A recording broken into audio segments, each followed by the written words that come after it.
Imagine a prosperous kingdom in the heart of the Nile Valley over 3,000 years ago. A kingdom we shall call Comorit, land of black sand and gold, ruled by kings who believed themselves to be sons of the gods.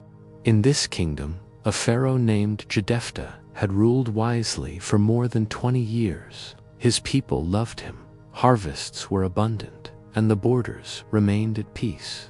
But as we all know, the darkest stories often begin with the most beautiful beginnings. For this wise and just king would descend into a madness so profound that it would shake the very foundations of his kingdom and forever mark the memory of his people. At the heart of the royal palace of Comorit lived a young man who embodied all the hopes of his people. Ankh-ef-en-Khnum, only son of Pharaoh Djedefptah, was born under the most favorable auspices. The priests had read in the stars that he would be an exceptional king, destined to elevate Egypt to heights never before reached. The prince possessed that striking beauty which seemed to confirm his divine origin.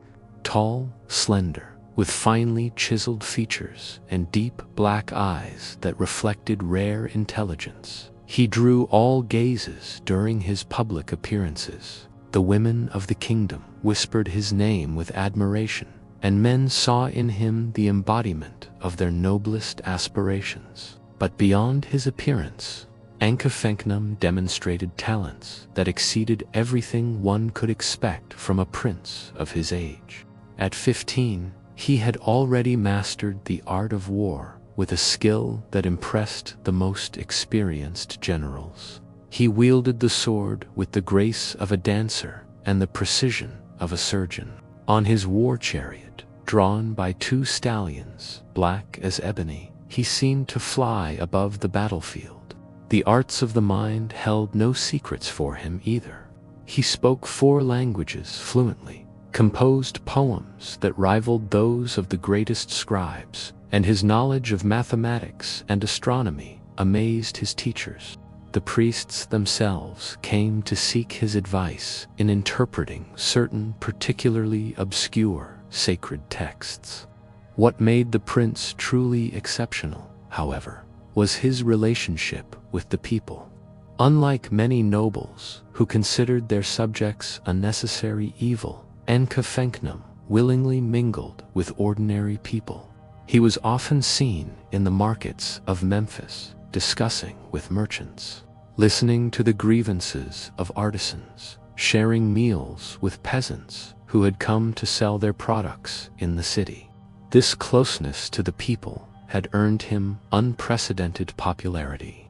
Children ran toward him in the streets, elderly women blessed him as he passed, and men spoke of him with a pride that exceeded simple respect due to rank.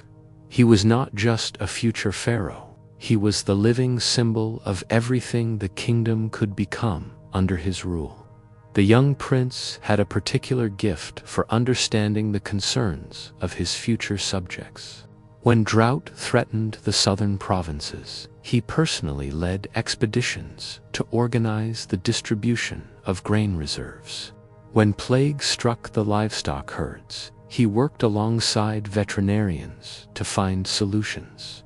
His genuine compassion wasn't political calculation, but seemed to spring from a deep understanding of the sacred bond between a ruler and his people. Even foreign dignitaries were impressed by the young man's wisdom.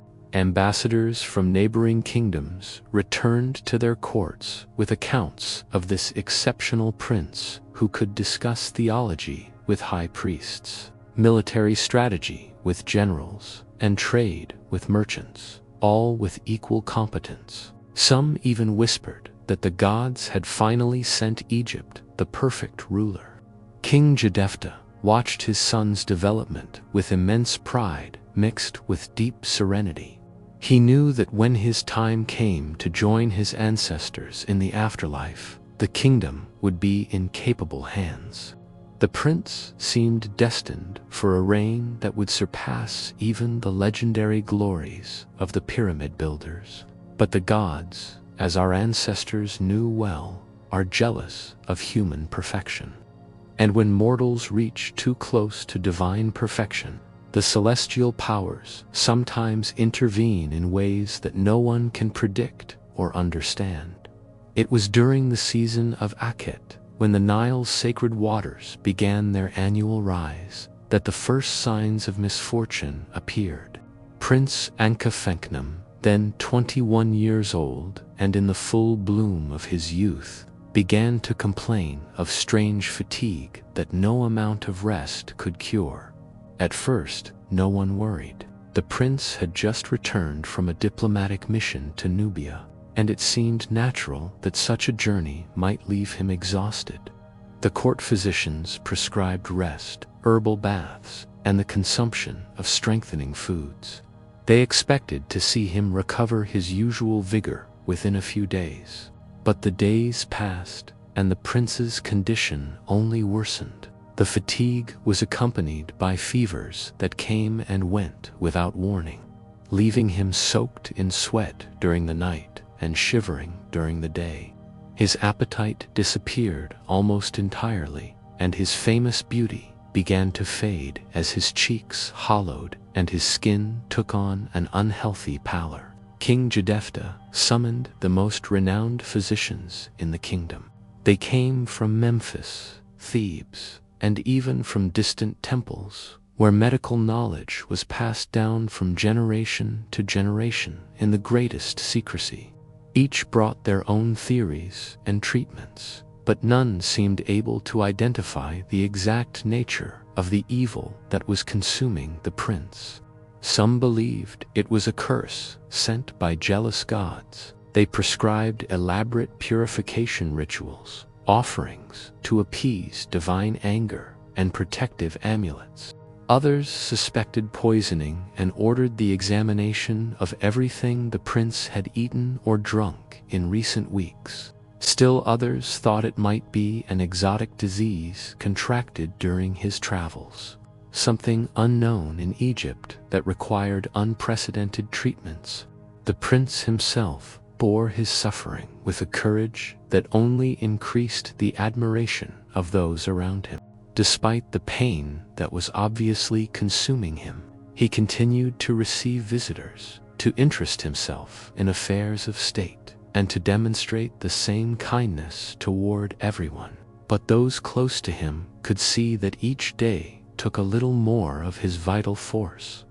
The king's anxiety grew with each passing day. He who had always been a model of composure and wisdom began to show signs of deep distress.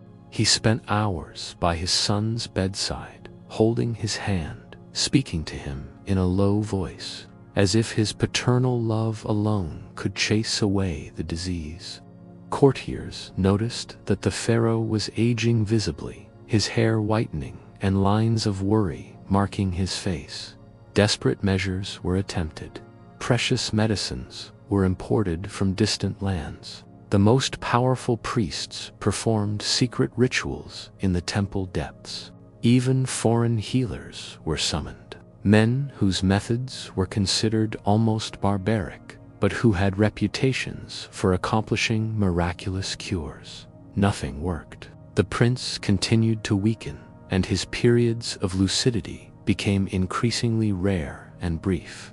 When he was awake, he often spoke deliriously, mentioning visions that no one else could see, conversations with invisible beings. Some wondered if his mind was affected by the illness, while others suspected that his soul was already beginning its journey toward the afterlife. The entire kingdom held its breath. News of the prince's illness had spread despite efforts to keep it secret, and the people gathered in temples to pray for their beloved future pharaoh. Offerings multiplied, and priests worked tirelessly to intercede with the gods for the prince's recovery. But in the deepest part of his heart, King Djedefptah was beginning to face the unthinkable possibility that his perfect son, his pride and joy, might not survive this mysterious evil that was devouring him from within.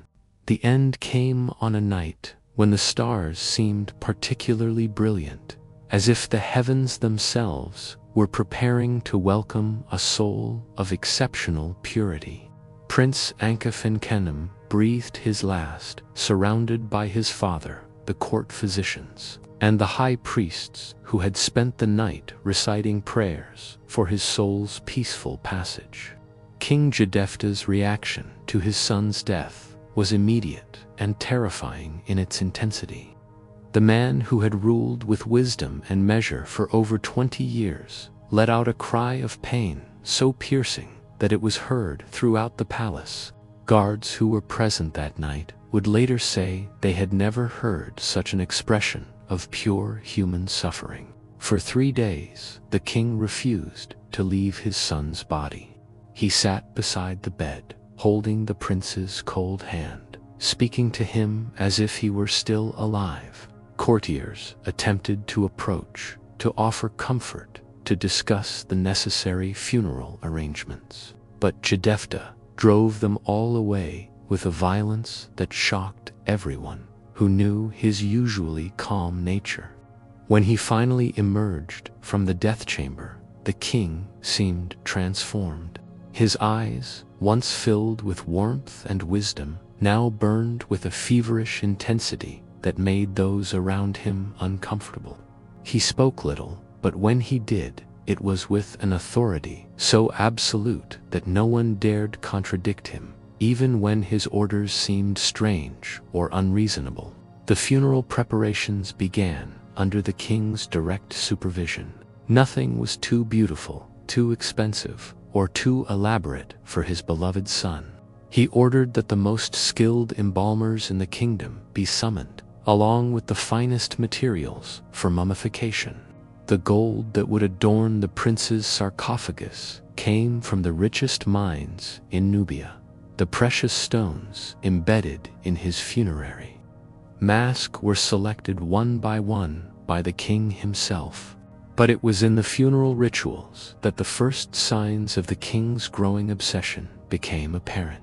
While traditionally Egyptian funerals, even royal ones, followed established protocols, Djedefptah began to introduce modifications that troubled the priests. He insisted that the prayers for the dead be repeated 3 times longer than usual. He demanded that offerings be made not just to the traditional funeral gods, but to all the deities of the Egyptian pantheon. Most disturbing was his insistence that the prince's mummy be displayed for an unprecedented period before being placed in its tomb. Normally, once mummification was complete, the body was quickly sealed in its sarcophagus and transported to its final resting place. But the king wanted his son to remain visible for days, so that the entire kingdom could come pay their respects. The people responded to this invitation with massive enthusiasm. Thousands came from all corners of the kingdom to bid farewell to their beloved prince. The procession of mourners stretched for miles, and many wept openly upon seeing the perfectly preserved face of the young man who had represented their hopes for the future. It was during these days of public mourning that something began to change in the relationship between the king and his son's memory. Observers noticed that Djedefptah spoke of the prince not as someone who had died, but as someone who was simply ... elsewhere. He issued orders on behalf of his son, claimed to receive his advice in dreams, and began to insist that certain rituals be performed not for a dead man, but for a future god. The priests grew increasingly worried.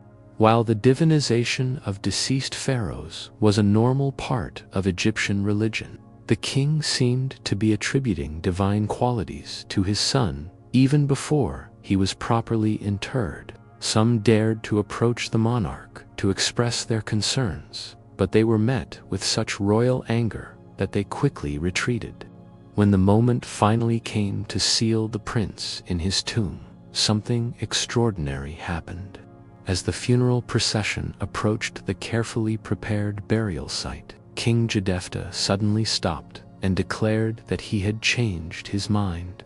His son would not be buried in the traditional necropolis, but would remain in the palace, in a specially prepared chamber, where he could continue to advise his father and watch over the kingdom.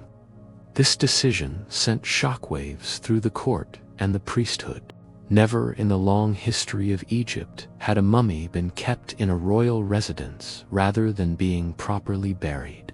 Such a practice violated the most fundamental principles of Egyptian religion and risked angering the gods in unpredictable ways. But the king's will was absolute, and no one dared oppose him directly.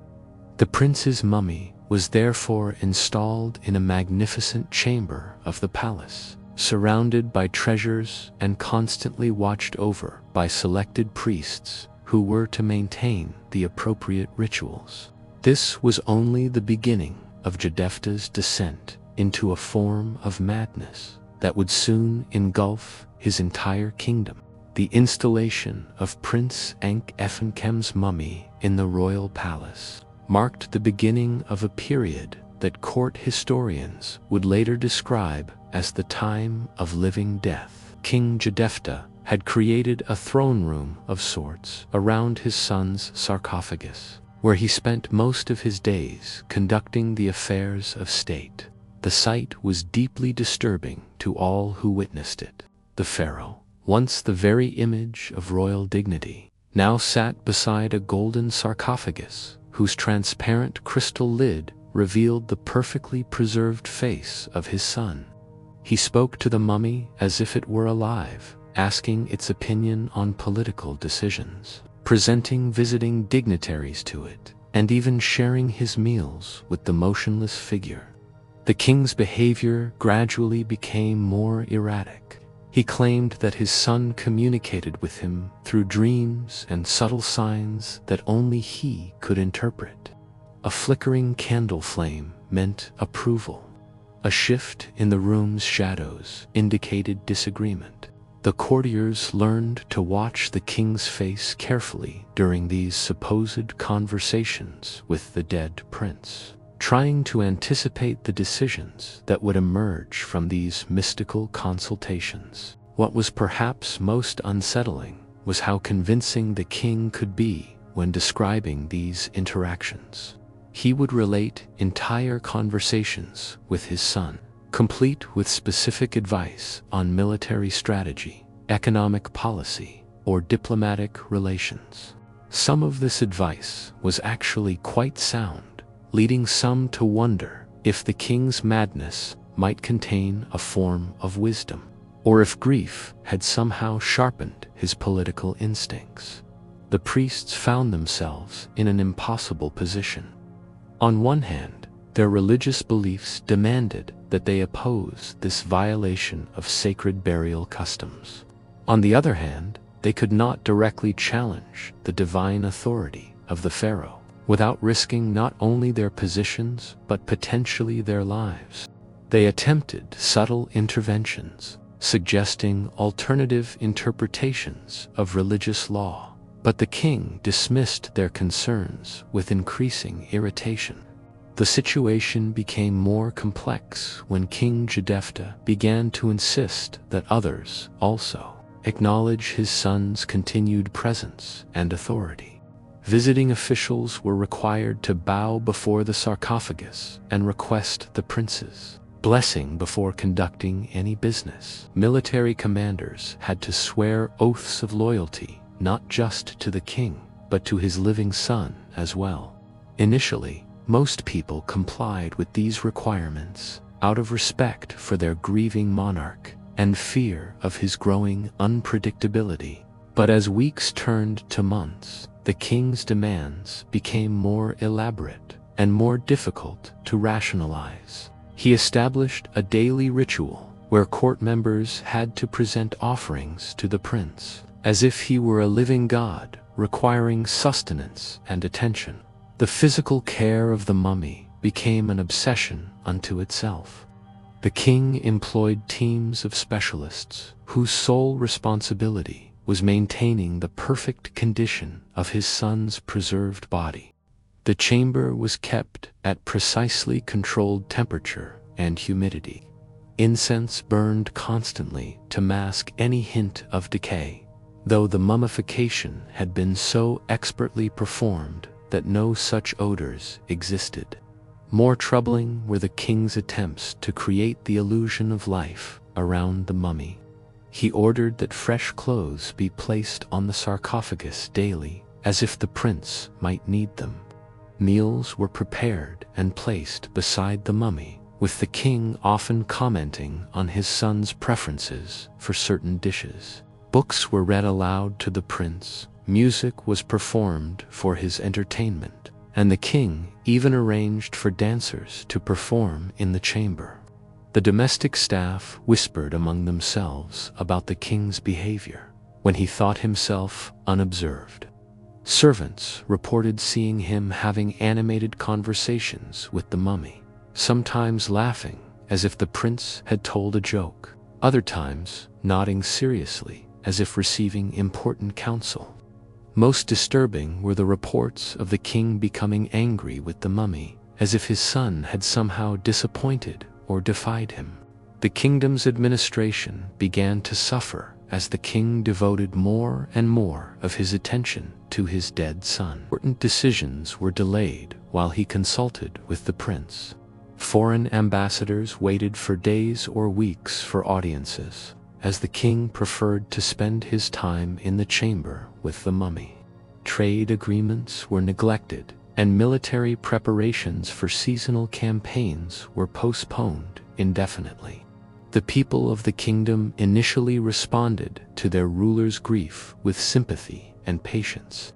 They understood that the loss of such a beloved heir would cause profound sorrow, and they were willing to accommodate their pharaoh's unusual mourning practices. But as the months passed and the king's behavior became more extreme, whispers of concern began to spread throughout the land. But the king was far from finished with his transformation of grief into something far more dangerous. The next phase of his obsession would shock even those who thought they had already witnessed the limits of his madness. The transition from private obsession to public madness occurred gradually, then suddenly. It began with King Djedefptah's declaration that his son had been granted special status by the gods, not merely as a deceased prince awaiting judgment in the afterlife, but as an active divine intermediary between the heavens and the kingdom of Khamurit. The first official decree came 6 months after the prince's death. All temples in the kingdom were ordered to include prayers to Prince Ankh-ef-en-Khnum in their daily rituals.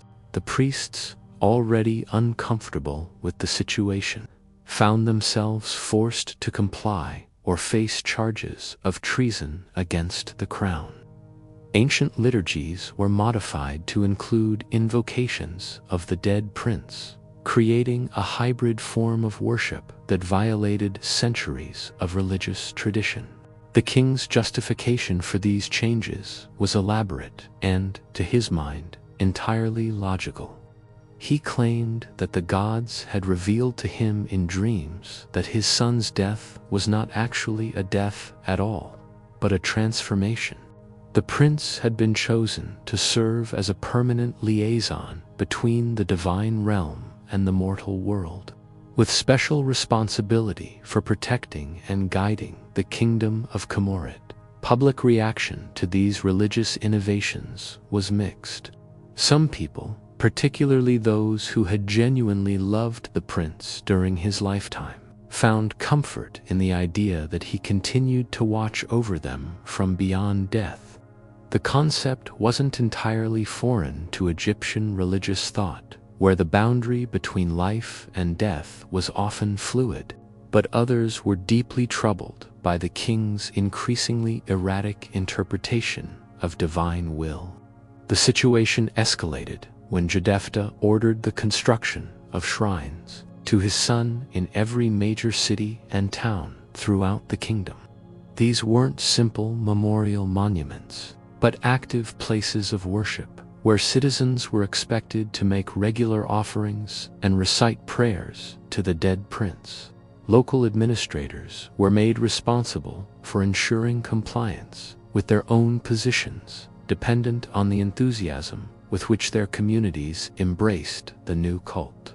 The economic burden of this forced worship was significant. Families already struggling with taxes and tribute obligations found themselves required to purchase offerings for the prince's shrines. The prescribed rituals required specific types of bread, wine, incense, and flowers that had to be acquired regardless of a family's financial situation. Failure to participate was noted by local officials and could result in penalties ranging from increased taxes to loss of property rights. Religious resistance began to organize quietly among the priesthood. While they couldn't openly oppose the king's decrees, some priests began subtly undermining the new practices. They would conduct the required rituals in ways that technically fulfilled the royal orders, while emphasizing traditional prayers to established gods. Others found excuses to delay the construction of new shrines or to minimize the resources devoted to maintaining them. The king's response to any perceived lack of enthusiasm was swift and harsh. He established a network of informants throughout the kingdom whose job was to report on compliance with the new religious requirements. Citizens were encouraged to denounce neighbors who seemed insufficiently devoted to the prince's memory. The traditional Egyptian value of community solidarity began to break down as fear and suspicion took hold. Perhaps most disturbing was the king's institution of consultation ceremonies, where important decisions affecting the kingdom were supposedly made through communication with his son's spirit. These elaborate productions involved the king sitting beside the sarcophagus for hours, claiming to receive detailed instructions from the dead prince on everything from tax policy to military strategy. The ceremonies were attended by court officials who were required to witness and validate the king's divine communications. They watched in uncomfortable silence as their pharaoh carried on animated conversations with a mummy, taking notes on the advice he received and issuing orders based on these supernatural consultations. Anyone who showed skepticism or suggested alternative approaches risked being accused of disrespecting the divine prince. The military found itself in a particularly difficult position.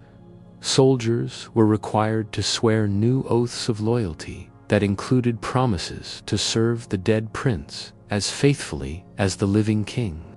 Military banners were redesigned to include the prince's image alongside traditional royal symbols.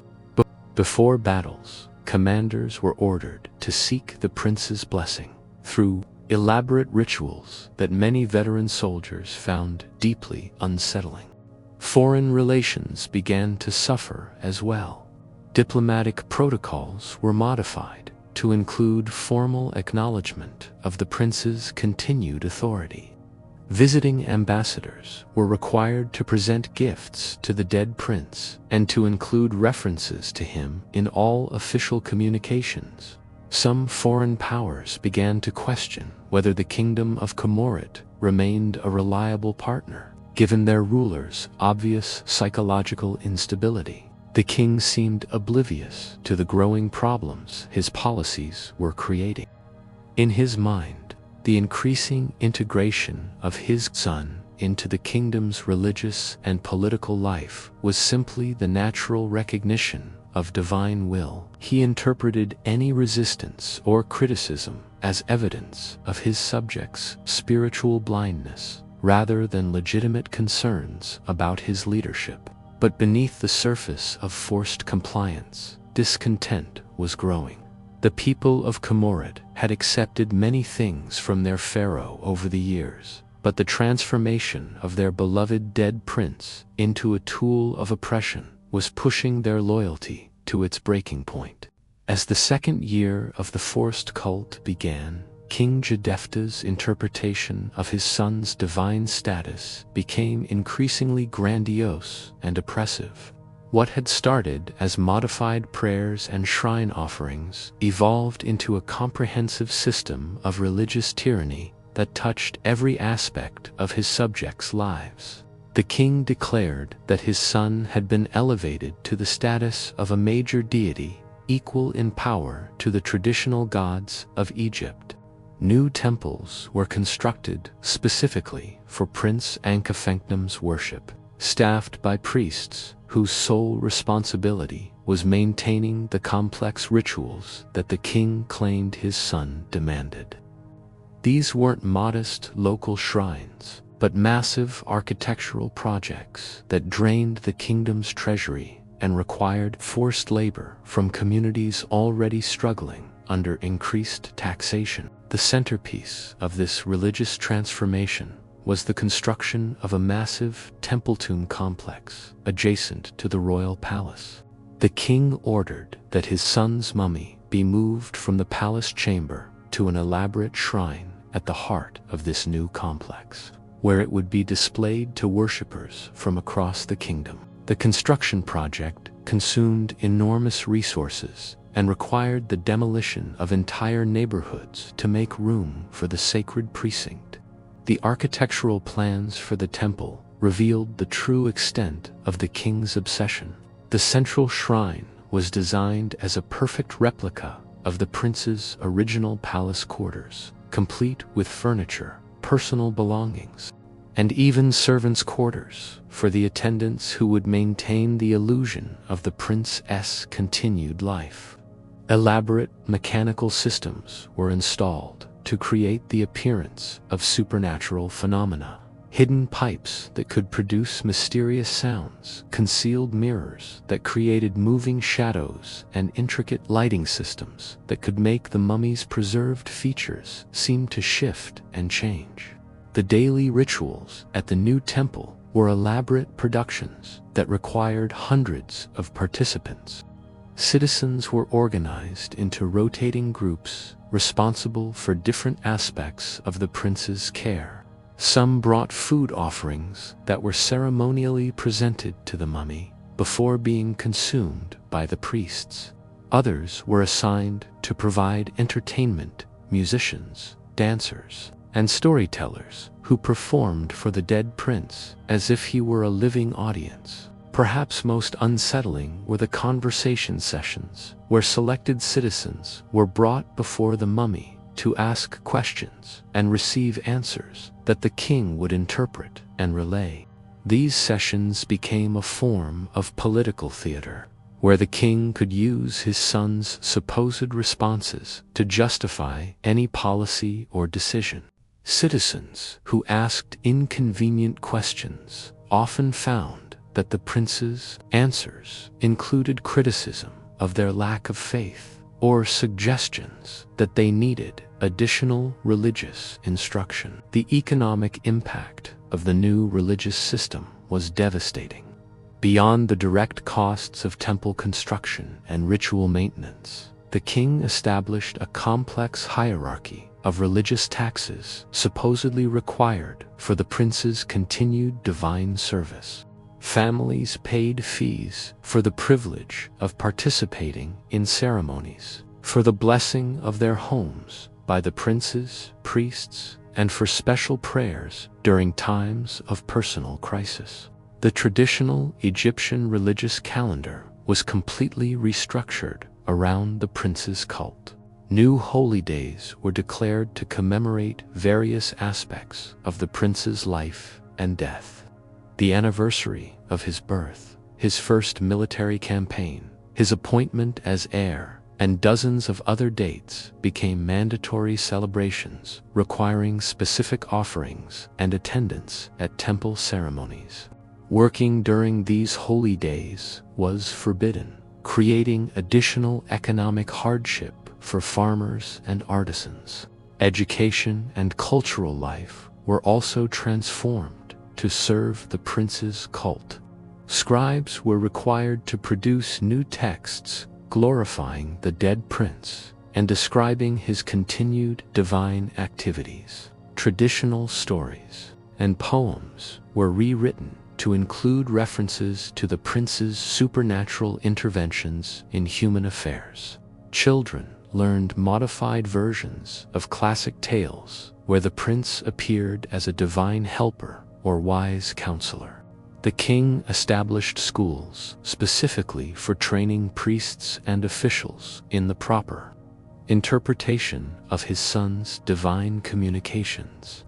These institutions produced a generation of administrators whose careers depended entirely on their ability to support and elaborate the king's increasingly complex religious fantasies. They became skilled at reading the king's moods and desires, then translating them into messages from the dead prince that justified whatever policies the king wanted to implement.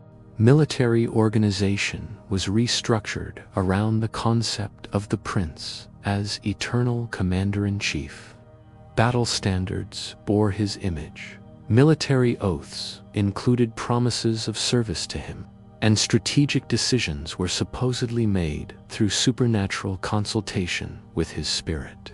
Veteran officers found themselves replaced by younger men, whose primary qualification was their enthusiasm for the new religious practices rather than their military competence. The justice system became another tool for enforcing the prince's cult. New categories of crime were created around offenses against the divine prince. Speaking disrespectfully about the dead royal, failing to participate enthusiastically in required ceremonies, or expressing doubt about the prince's continued divine presence became serious legal matters. Punishments ranged from public penance and increased religious obligations to property confiscation and exile. Foreign trade relationships continued to deteriorate as the king's religious requirements became more extreme. Trading partners found themselves expected to acknowledge the divine prince in their contracts and to include ritual elements in their business dealings that violated their own religious beliefs. Some nations simply stopped trading with Khamurit rather than comply with these bizarre requirements. The king's interpretation of his son's divine will became increasingly arbitrary and self-serving. Any criticism of royal policy was reframed as opposition to the prince's divine authority. Any success or good fortune in the kingdom was attributed to the prince's supernatural intervention. Any problems or failures were blamed on insufficient devotion to his cult among the people. As the third year of this religious tyranny began, the psychological and social pressure on the people of Khamurit had reached unbearable levels. The kingdom that had once been a model of prosperity and stability was fracturing under the weight of its ruler's grief-driven madness. But the people's capacity for endurance was not infinite, and beneath the surface of forced compliance, revolutionary currents were beginning to stir. By the beginning of the third year of Prince Ankh-ef-en-Khnum's enforced divine cult, the kingdom of Khamurit had become a place where fear and resentment simmered beneath a veneer of religious compliance. The people had endured taxation beyond their means, religious practices that violated their deepest beliefs, and the transformation of their beloved deceased prince into an instrument of oppression. The first signs of organized resistance appeared in the most unexpected places.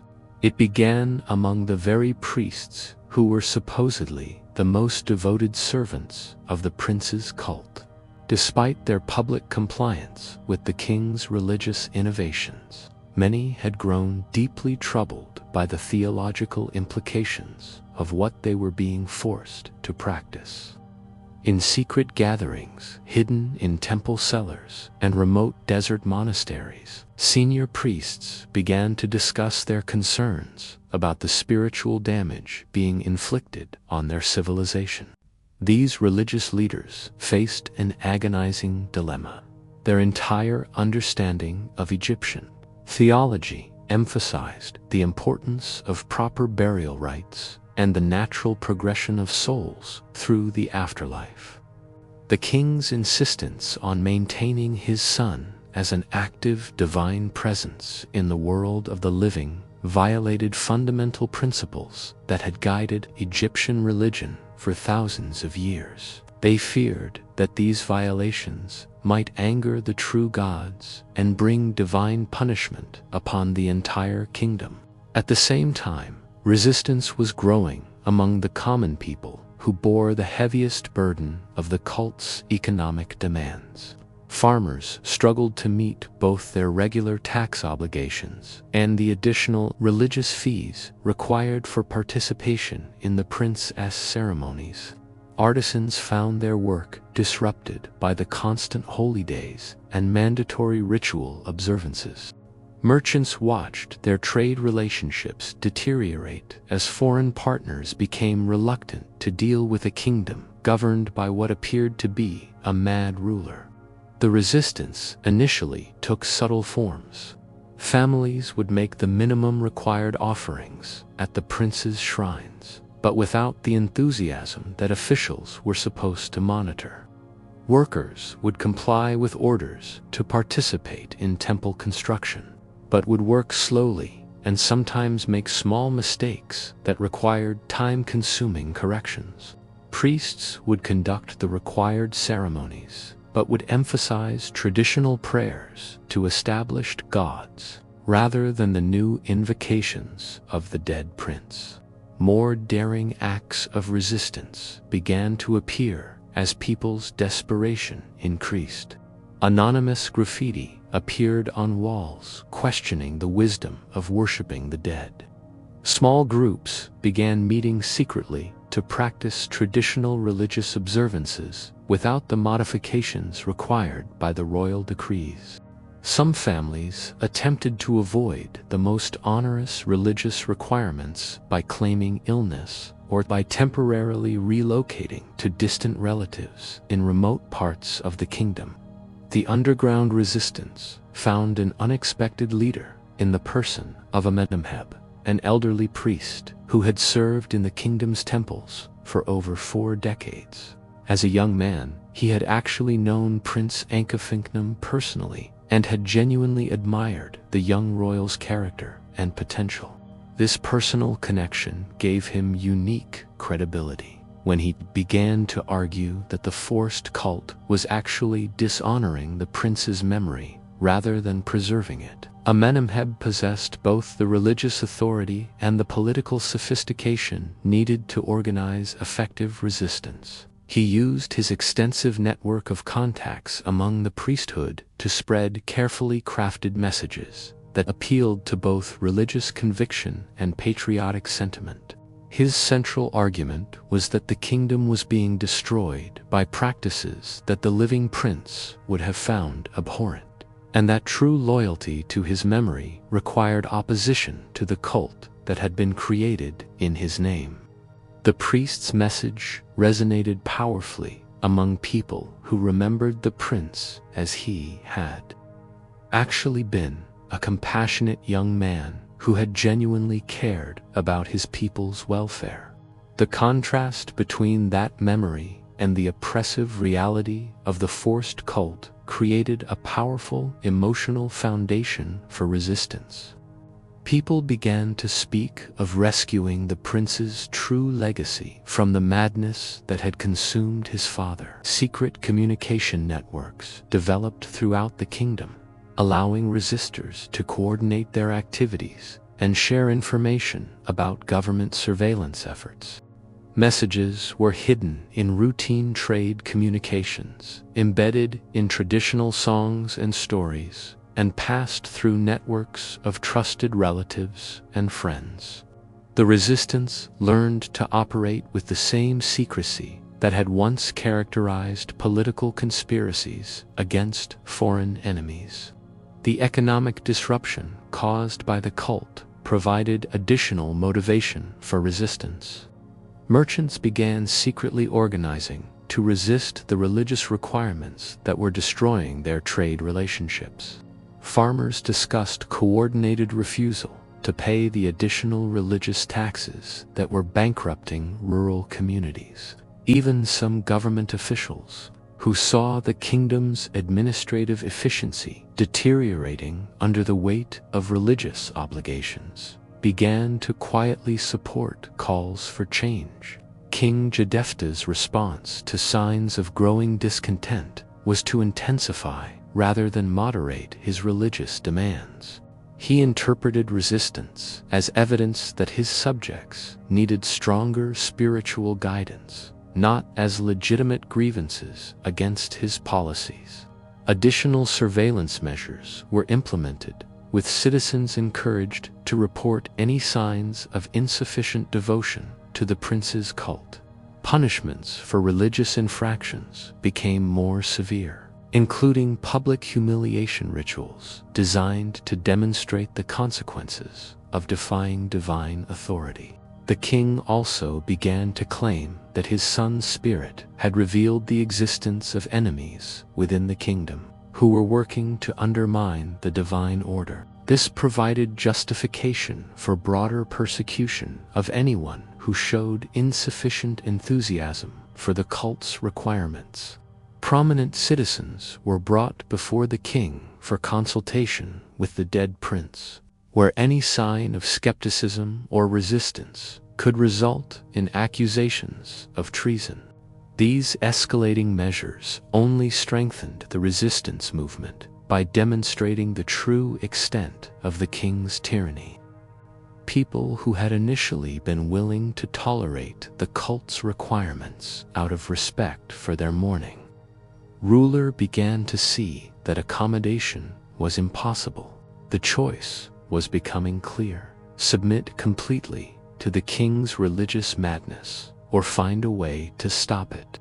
The resistance movement began to develop more ambitious plans. Rather than simply enduring or subtly undermining the cult, they started to consider the possibility of directly confronting the king's authority. This was an enormous step in a culture where the pharaoh's divine status had been unquestioned for generations. But the extremity of the situation seemed to demand extreme measures. Secret meetings were held to discuss possible strategies for ending the cult and restoring normal religious and political practices to the kingdom. Some advocated for a direct appeal to the king, hoping that a unified demonstration of his people's suffering might penetrate his obsession and restore his sanity.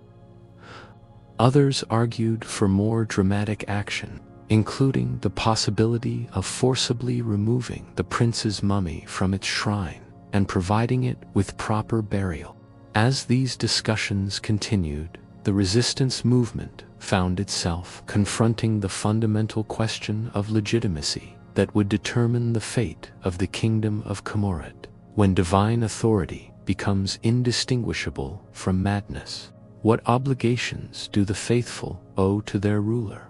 The breaking point came during the 4th year of the cult, when King Djedefptah announced the most shocking decree yet in his campaign to elevate his dead son's status. He declared that the kingdom would cease all traditional religious observances and devote itself exclusively to the worship of Prince Ankh-ef-en-Khnum.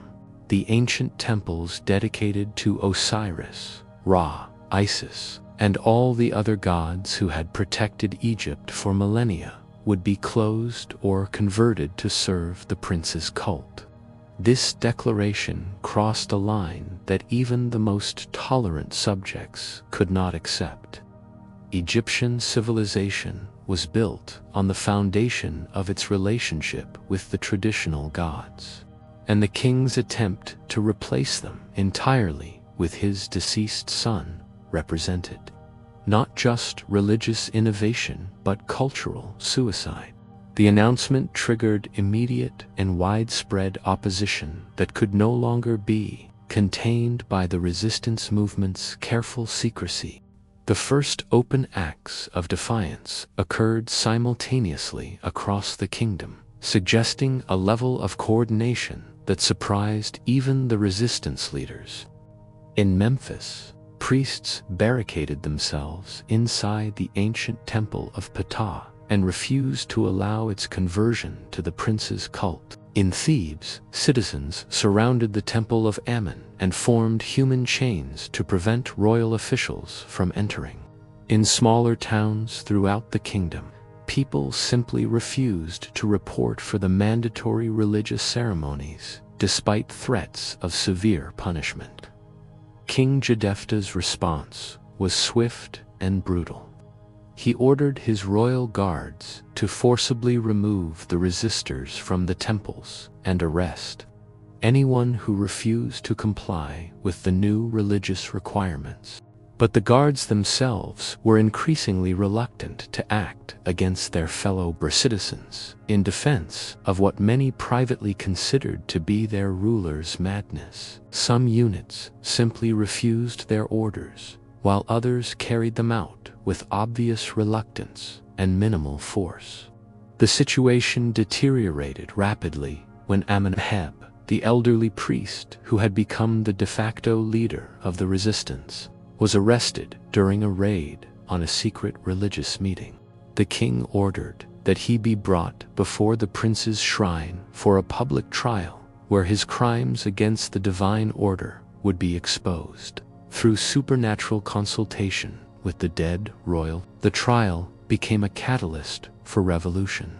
Thousands of citizens gathered outside the temple complex to witness the proceedings, and what they saw shocked even those who had grown accustomed to the king's bizarre behavior. Djedefptah sat beside his son's sarcophagus, carrying on an animated conversation with the mummy, while Amenemheb stood in chains before them. The king claimed that the prince was revealing the priest's hidden crimes and demanding severe punishment for his spiritual rebellion. But something unexpected happened during this grotesque performance. As the king ranted about his son's supernatural communications, a group of young priests who had been forced to participate in the ceremony suddenly broke ranks. Led by a priest named Keti, who had been a student of Amenhotep, they approached the sarcophagus and began to recite traditional funeral prayers, the proper rituals for helping a deceased soul find peace in the afterlife. The sight of these young men risking their lives to offer the dead prince the spiritual help that had been denied him for years had a profound emotional impact on the watching crowd. Many wept openly as they realized that in all the elaborate ceremonies and forced worship, no one had ever simply prayed for the prince's soul to find rest. The cult had been about serving the king's grief, not honoring the prince's memory. King Djedefptah's reaction to this spiritual intervention was violent and incoherent. He screamed that the priests were trying to murder his son by sending him to the afterlife, and he ordered his guards to arrest them immediately. But when the guards hesitated, clearly moved by what they had witnessed, the king's authority finally cracked completely. The crowd outside the temple, which had been growing throughout the day, suddenly surged forward. They overwhelmed the guards and poured into the sacred precinct, not as rioters seeking destruction, but as mourners finally able to express their genuine grief for their beloved prince. They surrounded the sarcophagus and began to sing the traditional songs of farewell that should have been sung years earlier. For a brief moment, the scene was almost beautiful. The people of Comoret were finally able to say goodbye to their prince in the way that their hearts and traditions demanded. The mummy, freed from the elaborate mechanisms and artificial lighting that had created illusions of supernatural presence, appeared simply as what it was, the preserved body of a young man who had died too soon and deserved proper rest. But King Djedefptah could not bear this return to reality. Seeing his carefully constructed fantasy crumbling around him, he suffered what appeared to be a complete mental collapse. He threw himself across the sarcophagus, screaming that his son was being taken from him again, and began to fight physically with anyone who approached. In his frenzied state, he accidentally knocked over one of the oil lamps that provided lighting for the shrine. The fire spread quickly through the temple complex, fed by the elaborate decorations and ceremonial materials that filled every chamber. The crowd, realizing the danger, attempted to evacuate the building, but the king refused to leave his son's side. He clung to the sarcophagus even as flames began to engulf the shrine, and he died there, consumed by the same obsessive love that had destroyed his kingdom. The prince's mummy was rescued from the flames by the priests who had triggered the final confrontation. Working quickly, they carried it to safety and then, with the full support of the grieving crowd, performed the proper burial rituals that had been denied for so long. Prince Ankh-ef-en-Khnum was finally laid to rest in a simple tomb in the traditional necropolis, surrounded by the prayers and genuine love of his people. The destruction of the temple complex marked the end of the forced cult, but the kingdom faced enormous challenges in recovering from 4 years of religious tyranny and economic mismanagement. The traditional temples had to be restored and re-sanctified. The economy had to be rebuilt after years of wasteful spending on the cult's requirements. Most difficult of all, the people had to heal from the psychological trauma of being forced to participate in their ruler's madness. Amenheb, released from prison during the chaos of the temple fire, became one of the leaders of the kingdom's reconstruction efforts. He helped establish new religious practices that honored both traditional beliefs and the genuine memory of Prince Ankh-ef-en-Khnum as a divine being demanding worship. But as a beloved young man whose death had taught important lessons about the dangers of unchecked grief and absolute power, the kingdom eventually recovered its stability under new leadership. But the story of King Djedefptah and his forced cult became a cautionary tale that was passed down through generations. It served as a reminder that even the most legitimate authority could become destructive when it lost touch with reality, and that sometimes the greatest act of loyalty to a beloved ruler was the courage to resist when that ruler's commands threatened the very foundations of civilization. The story of King Djedefptah and his tragic obsession with his dead son offers us profound insights into the nature of power, grief, and the dangerous intersection between the two. What began as understandable parental love transformed into something that destroyed not only the king himself, but threatened the entire foundation of his civilization. Perhaps most striking about this tale is how gradually the transformation occurred.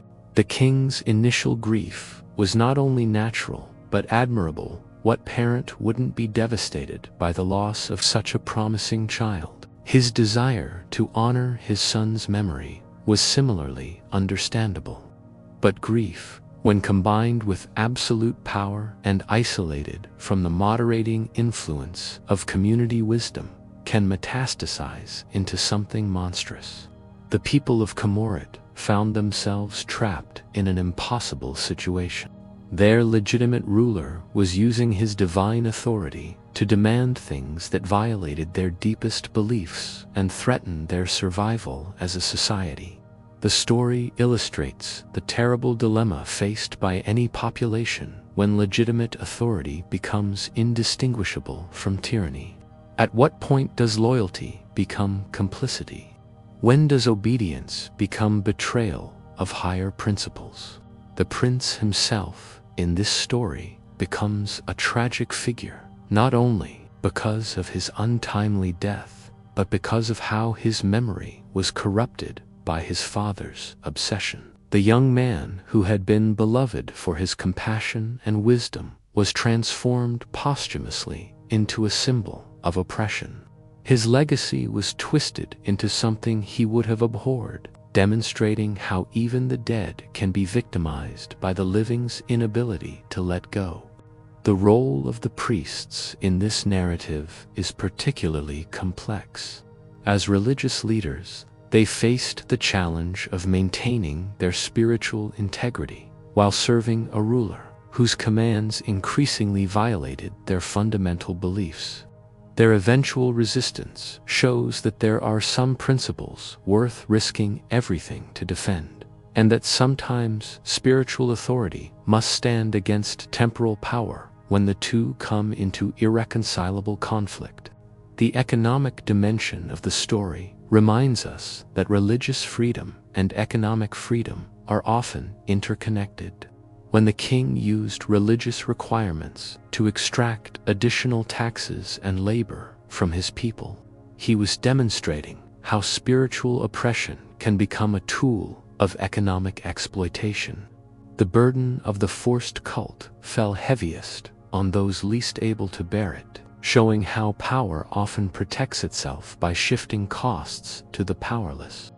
The international consequences of the king's madness illustrate how domestic tyranny inevitably affects a nation's relationships with its neighbors. The kingdom of Comorit's isolation wasn't just a result of the king's strange religious practices, but of other nations' recognition that a ruler who had lost touch with reality couldn't be trusted as a reliable partner. In our interconnected world, no nation can afford leaders whose judgment is compromised by personal obsessions. The ultimate resolution of the crisis through popular resistance rather than elite intervention is significant. Change came not from palace coups or foreign intervention, but from ordinary citizens who finally reached the limits of their endurance. The story suggests that sustainable political change must ultimately come from the people themselves, even when the costs of resistance seem overwhelming. The fire that consumed both the king and his elaborate temple complex serves as a powerful metaphor for how unsustainable systems eventually destroy themselves. The king's obsession, fed by increasingly desperate attempts to maintain an impossible fantasy, ultimately consumed everything it was supposed to protect. The physical destruction of the cult's symbols paralleled the psychological liberation of the people from its demands. Perhaps most importantly, the story shows us the difference between honoring the dead and being imprisoned by them. Healthy grief involves learning to remember and celebrate those we've lost while continuing to engage constructively with the world of the living. The king's inability to let his son go prevented not only his own healing, but threatened to drag his entire kingdom into spiritual death. The final burial of Prince Ankh-ef-en-Khnum, according to proper rituals, represents more than just the end of the cult. It symbolizes the restoration of natural order and the healing power of appropriate grief. When the people were finally able to say goodbye to their prince in the traditional way, they were also saying goodbye to the traumatic period of his father's tyranny.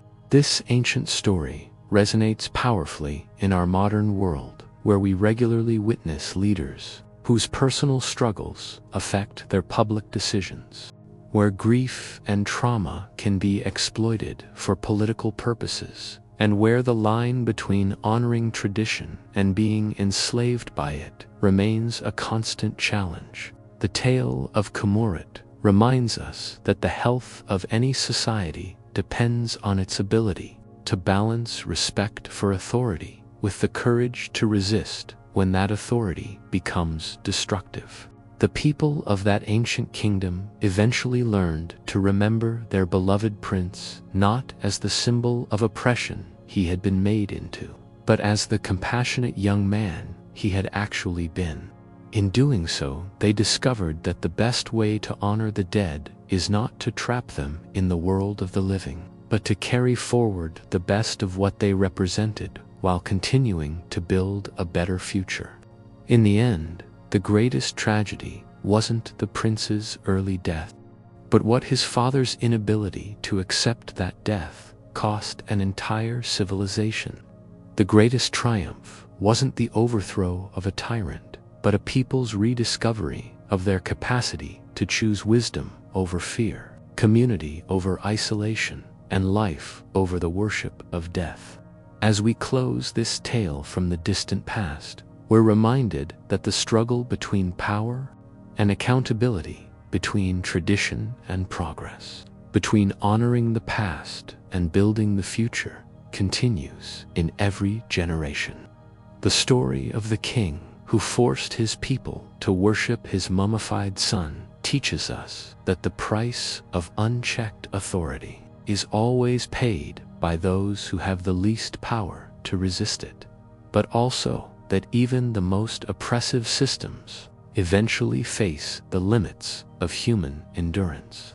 The next time you encounter leaders who seem more concerned with their own psychological needs than with the welfare of those they serve, remember the people of Comoret and their long struggle to reclaim their right to grieve naturally, worship freely, and live without fear. Their story reminds us that the greatest act of loyalty to our communities is sometimes the courage to say no to those who claim authority over our deepest beliefs and most sacred relationships.